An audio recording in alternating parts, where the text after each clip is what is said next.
Morena koutou, ko Michell Sim toko ingoa. It's such a pleasure to be here today to tell you a little bit about what I do in digital heritage and how I came to be doing what I do. So I'm the digital content librarian at Selwyn Libraries, based here at Te Atia in Rolleston, but working across the Selwyn district. This is a new role that sits within the equally new Heritage and Content team, which in turn is part of the wider Arts, Culture and Lifelong Learning team at Selwyn District Council.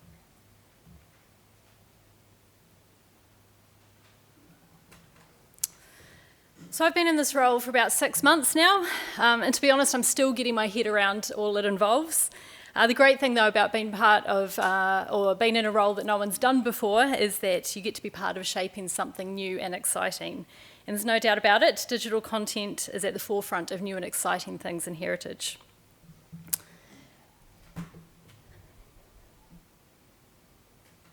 So generally speaking, my role is responsible for coordinating content on a variety of digital platforms and making this accessible for our community. Part of the role is heritage focused, which I'll expand on in a minute, while the other part is slightly broader, covering things like e-resources, which are a core part of our digital library offering, as well as content curation on our website, social media and other digital communication channels, such as our e-newsletters and digital signage.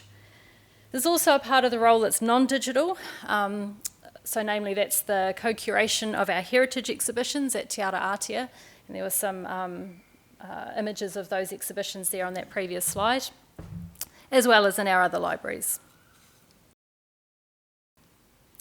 So, what do I love about the digital content librarian role? Well, much of it speaks to the heart of what drives me as a heritage professional. That is connecting people with stories. So I'm a storyteller, I'm a words person, if you like, that's my thing. So working with digital content means I can share stories about heritage in increasingly diverse ways and seek to connect with new audiences. I love the challenge of making history accessible and engaging for people of all backgrounds, ages and abilities. So here's a couple of examples of what that looks like in my role. Ka kōrero o Waikirikiri Selwyn Stories is our digital heritage repository at Selwyn Libraries. I support our local history librarian in empowering and enabling our community to share their histories of Selwyn on this site. Together, we also ensure that there are balanced narratives, applying a bicultural lens and working with mana whenua to help redress the traditional colonial slant of many of our district's collections. This often involves researching and writing new stories, and digitising supporting images and artefacts. Gradually, we're building a rich history of our district, which we hope will become a go-to reference for anyone looking for information on Selwyn history, whether that be curious locals, school students, and hopefully even academic researchers. I also manage our Township Trails Selwyn project.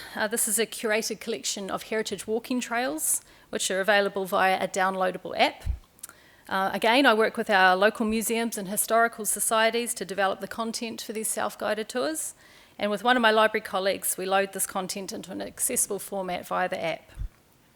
The goal of Township Trails is to give people a new way of engaging with history in our district and hopefully reach people who might not otherwise visit our physical spaces.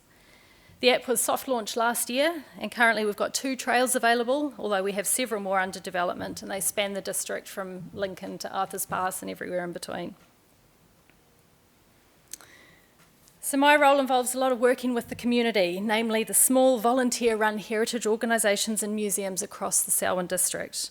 I find it incredibly rewarding getting to work alongside these passionate keepers of local history, and with my wonderful colleagues in the heritage team, building relationships and trust with these people.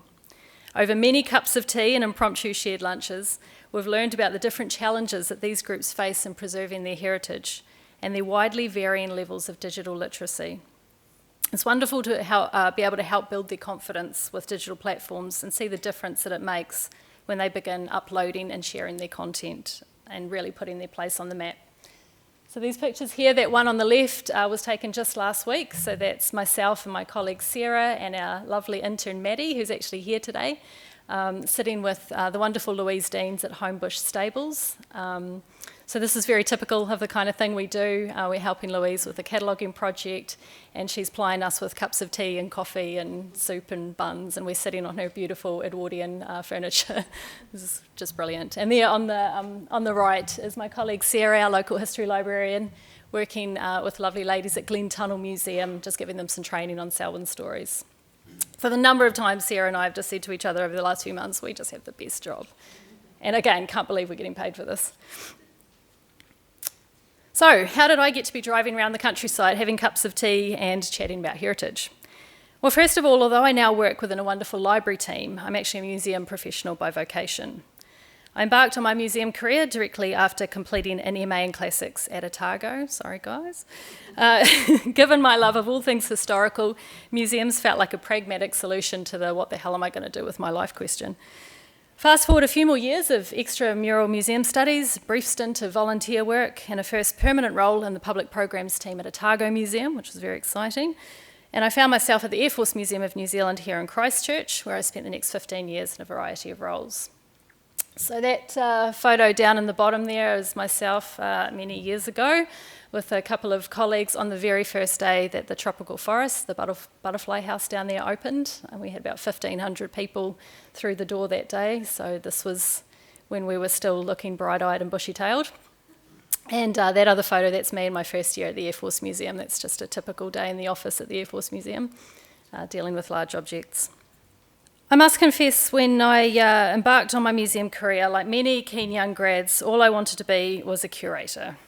That seemed like the pinnacle of museum work to me. When I landed my first collections role in the archives team at the Air Force Museum, I was thrilled, as I felt I was on my way to my most coveted job.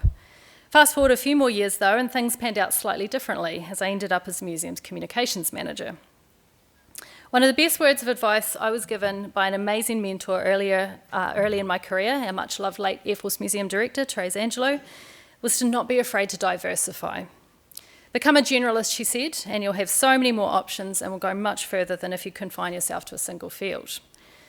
This approach may not be for everyone, but I must say it has worked for me.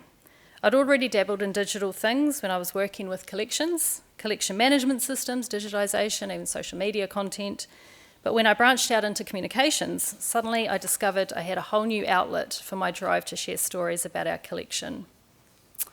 Now, I have to point out, I'm not a digital expert by any means. I'm actually a bit of a technophobe, truth be told. So I had to upskill in new areas, such as web development, digital marketing. But what that experience proved to me was exactly what Teresa told me all those years ago. Now I had a kite filled with a diverse set of skills which I could apply to a variety of roles, both within and even outside the GLAM sector. I haven't stepped out of the GLAM sector yet, but I feel that I do have the skills should I so wish, but I don't wish because it's too much fun. When I decided to take a step back from leadership for a while and refocus on grassroots heritage, it was my digital skill set that stood me in the best stead and landed me the role I have now. So if there's one piece of advice I could pass on to you all today, it's to keep an open mind and take the opportunities to upskill and try new things whenever you can, especially in digital. The potential of digital heritage is only beginning to be realised, and there are just so many paths you can take with it. It's worth a slight segue to note that one of the 100 jobs of the future identified in that research project, and that's worth a look, by the way, it's a fascinating read, is a digital memorialist and archivist. With people now living their lives almost entirely digitally, the issue of how to preserve our collective memory is one of the most pressing issues of our time.